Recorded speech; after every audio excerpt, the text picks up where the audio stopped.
Welcome to Strategy Floor. In today's episode, we pay tribute to Daniel Kahneman. With his recent passing, we reflect on his monumental contributions, particularly focusing on how they inform strategic decisions in business and policy. Behavioral strategy integrates insights from psychology, particularly those unearthed by Kahneman and his collaborators, into strategic management theory and practice. This approach acknowledges that strategic decisions are made by real people with all the biases and imperfections that come with human judgment. In this episode of Strategy Floor, we delved into Daniel Kahneman's profound legacy in the sphere of strategy and strategic thinking. For decision makers who are at the forefront of developing and implementing strategic choices, Kahneman's work presents invaluable insights. As we navigated through his contributions, three key takeaways emerged that are particularly crucial for anyone involved in strategic decision making. Welcome to Strategy Floor. In today's episode, we pay tribute to Daniel Kahneman. With his recent passing, we reflect on his monumental contributions, particularly focusing on how they inform strategic decisions in business and policy. His groundbreaking work unveiled the complex underpinnings of human decision-making. Kahneman's exploration of cognitive biases and heuristics has revolutionized our understanding, guiding leaders to navigate the complex landscape of human judgment. So, without further ado, let's uncover how Kahneman changed our understanding of strategy, which practical lessons we can learn from him while making strategic decisions.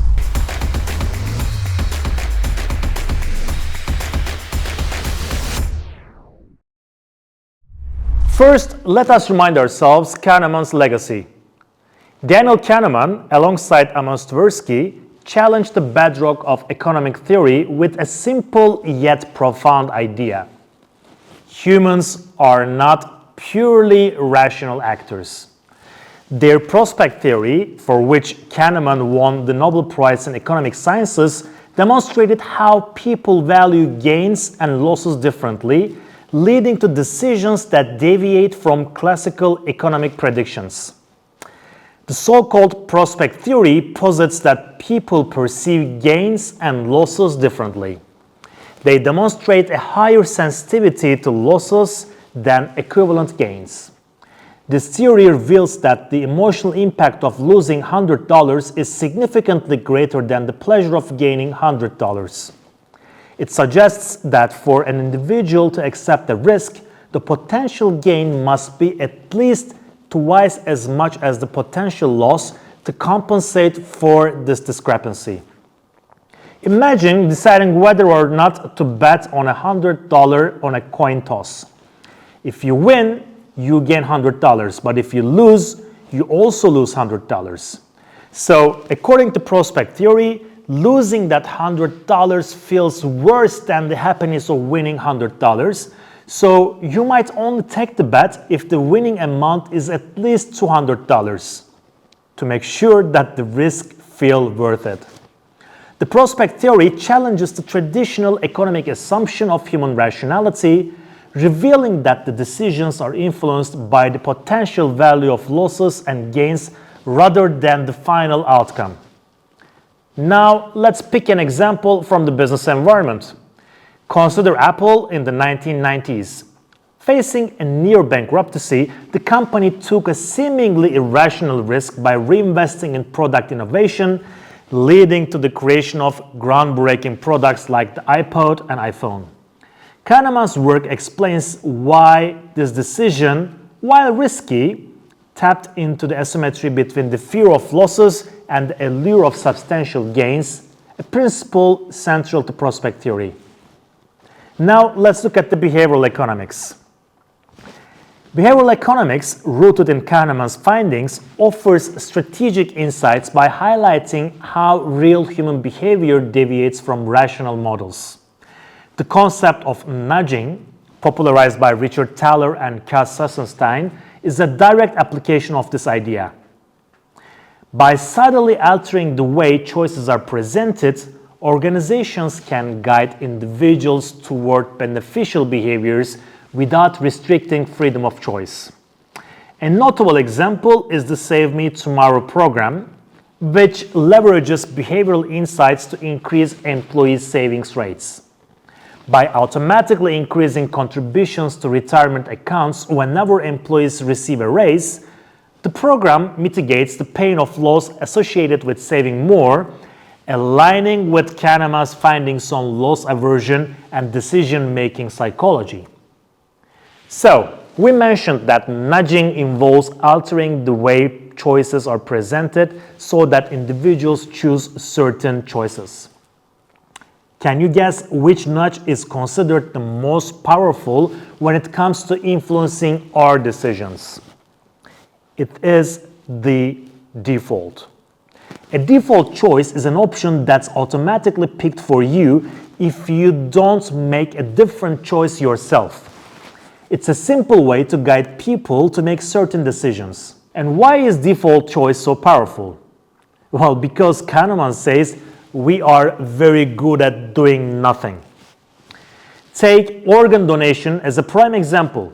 In countries where the default choice is to be an organ donor, with the option to opt out, there is dramatically higher rate of participation compared to places where you must opt in to become a donor.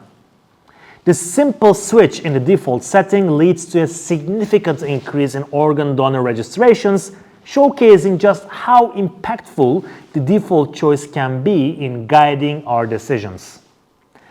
Technology companies, particularly those in the software industry, have long understood the power of default option nudging to influence user behavior and choices. A classical example of this is the case of Microsoft and its Internet Explorer web browser in the late 1990s and early 2000s. Microsoft bundled Internet Explorer with its Windows operating system, setting it as the default web browser. This meant that when users set up their new Windows computers, Internet Explorer was already there as their primary gateway to the Internet, unless they took extra steps to download and set up a different browser as their default. Well, given the effort required to change this default setting, most users stuck with Internet Explorer, which of course has significantly boosted its market share. This use of the default option as a strategic advantage did not go unnoticed and eventually led to antitrust litigation against Microsoft. The case, which lasted for years, centered around allegations that Microsoft's practices stifled competition and innovation by exploiting its dominant position in the operating system to unfairly promote its own web browser over alternatives. The Microsoft case is a textbook example of how the default option can be used by companies, especially in technology, to sway consumer choices and solidify market dominance. It underscores the influence of defaults in shaping the competitive landscape and the importance of regulatory oversight in ensuring fair play. Now, let's have a look at Kahneman's impact on strategy. The insights from Daniel Kahneman's work have deeply impacted strategic thinking across various fields. By unraveling how humans actually make decisions, highlighting our biases and irrationalities, Kahneman provided new lens through which to view strategy, particularly in areas fraught with uncertainty and risk. Remember the principle of loss aversion? In strategic contexts, this can lead to overly cautious decision-making, where the fear of potential losses overshadows the pursuit of gains. Businesses, for example, might shy away from innovative projects with substantial upside because the fear of failing looms larger than the potential benefits. Yet, Kahneman's work also offers a roadmap for mitigating these biases. By understanding the cognitive traps that can ensnare even the most seasoned decision makers, strategists can design decision-making processes that counteract bias. This might involve strategic analytical techniques that force consideration of a broader range of outcomes, including those that challenge the status quo or preferred narratives. Moreover, Kahneman's exploration of the anchoring effect, where initial information provided influences decision-making, has profound implications for negotiations and strategic planning. In negotiations, for instance, presenting the first offer can anchor discussions, subtly guiding the final agreement toward that initial number. Here is an example of the anchoring effect in a simple negotiation. Let's say you're selling a car and you have set its price at $20,000. When starting negotiations with a buyer, you may mention that your initial asking price is $22,000. Hearing this, the buyer will base their negotiation price on this figure. Even if the buyer offers $18,000, the final negotiation is likely to end somewhere around $20,000. Here, $22,000 starting price acts as an anchor and influences the outcome in your favor. This anchor price, set in buyer's mind from the beginning, helps keep the negotiation outcome within the range you have established. Recognizing this can empower strategists to use anchoring to their advantage or defend against it in negotiations. Kahneman's legacy in strategy is thus twofold. First, it illuminates the often irrational underpinnings of human decision-making, providing a clearer understanding of the pitfalls. At the same time, it offers practical tools for navigating these challenges, enhancing the ability to craft strategies that are both innovative and robust against the errors in human judgment. But Kahneman's legacy doesn't end here. Indeed, he helped develop a new field called behavioral strategy. Wait, what? Daniel Kahneman's pioneering work in understanding human judgment and decision-making has left a significant mark on the field of strategy. This impact fundamentally altered how strategic decisions are approached and evaluated. By bringing to light the cognitive biases and heuristics that influence human decision-making, Kahneman set the stage for the emergence of a new paradigm within the strategic management, which is called behavioral strategy. So, what is that? Behavioral strategy integrates insights from psychology, particularly those unearthed by Kahneman and his collaborators, into strategic management theory and practice. This approach acknowledges that strategic decisions are made by real people with all the biases and imperfections that come with human judgments. It challenges the assumption of rational decision-making that has long underpinned strategic management, instead proposing that understanding human behavior is key to developing more effective strategies. Kahneman's influence has paved the way for a rich body of literature exploring how cognitive biases affect strategic decisions, from the ways companies compete in the marketplace to how they manage internal processes and innovation. Within the context of behavioral strategy, this approach highlights that when individuals are faced with complex real-world challenges, their capacity to sift through vast amounts of information and pinpoint the optimal solution is inherently limited. Consequently, rather than optimizing, individuals tend to settle for solutions that are merely satisfactory, opting for a good enough approach. This emphasis on the human elements of cognition and interaction in the problem-solving process underscores their complexity and significant influence over analytical considerations, which thereby enriches our understanding of strategic development and execution. Furthermore, behavioral strategy brings to light a crucial limitation in decision-making rooted in individual belief systems and personal worldviews.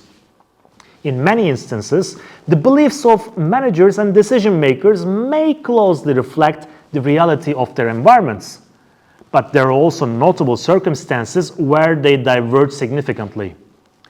This discrepancy introduces an additional layer of intricacy to the decision-making process. It emphasizes the importance of acknowledging and addressing these cognitive biases within strategic planning and implementation. For those looking to delve deeper into this field, there are three seminal works that provide a comprehensive understanding of behavioral strategy. I would like to share three books that I read and analyzed so that you might get a deeper understanding of the field. First is Behavioral Strategic Management by Bromiley and Devaki. This book offers an expansive overview of how behavioral factors influence strategic management. It bridges the gap between behavioral economics and the strategic decisions made within firms, providing readers with a detailed understanding of how biases and heuristics can affect everything from competitive dynamics to resource allocation. The second book that I would like to share with you is The Behavioral Foundations of Strategic Management by Bromiley. Bromiley's work digs into the psychological underpinnings of strategic decision-making, arguing for the inclusion of behavioral insights in strategic theory and practice. This book is foundational for understanding how traditional models of strategy can be enhanced through a deeper awareness of human behavior. Third, Decision-Making and Behavioral Strategy, which is a book edited by T.K. Des. This collection of essays expands the discussion by exploring various aspects of decision-making within the context of behavioral strategy. It covers a range of topics, including how companies can navigate uncertainty and complexity by better understanding the behavioral forces at play. Together, these works underscore the transformative impact of Kahneman's research on the field of strategy. They not only highlight the theoretical advancements in understanding strategic behavior, but also offer practical insights for applying behavioral concepts to improve strategic decision-making within organizations. Kahneman's legacy, through the lens of these books, is a testament to the profound shift towards recognizing the human element in strategic thought, a shift that continues to influence how strategies are crafted and executed in today's complex business environment. Even McKinsey, a firm renowned for its rational and analytical approach to strategy, has acknowledged the significance of incorporating a behavioral perspective. In their strategy book titled Strategy Beyond the Hockey Stick, McKinsey dedicates half of the content to what they term the social side of strategy. The section explores the behavioral aspects of strategic decision-making, emphasizing the influence of organizational culture, leadership behaviors, and cognitive biases on strategic outcomes. This substantial focus by a leading consulting firm on the behavioral dimensions of strategy underscores a clear paradigm shift. It signals a growing recognition within the industry that understanding and leveraging the human elements of strategy is crucial for achieving transformative and sustained success in today's complex business landscape. In this episode of Strategy Floor, we delved into Daniel Kahneman's profound legacy in the sphere of strategy and strategic thinking. For decision makers who are at the forefront of developing and implementing strategic choices, Kahneman's work presents invaluable insights. As we navigated through his contributions, three key takeaways emerged that are particularly crucial for anyone involved in strategic decision making. First, the human element in decision making. Kahneman's research has cast a spotlight on the significant role that cognitive biases and human behavior play in strategic decisions. It reveals that decision makers often prefer solutions that are good enough, highlighting a natural tendency to satisfy rather than to optimize.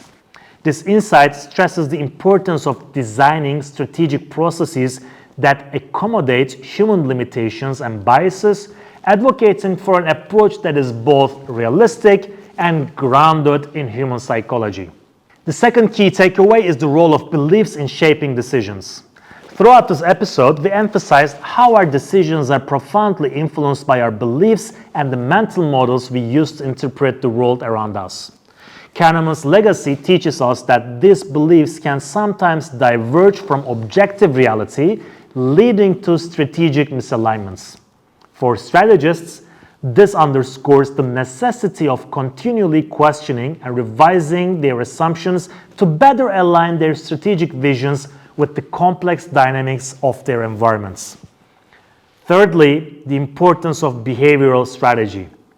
By integrating behavioral insights into the fabric of strategic management, decision makers can harness a more nuanced understanding of the forces at play in decision-making processes.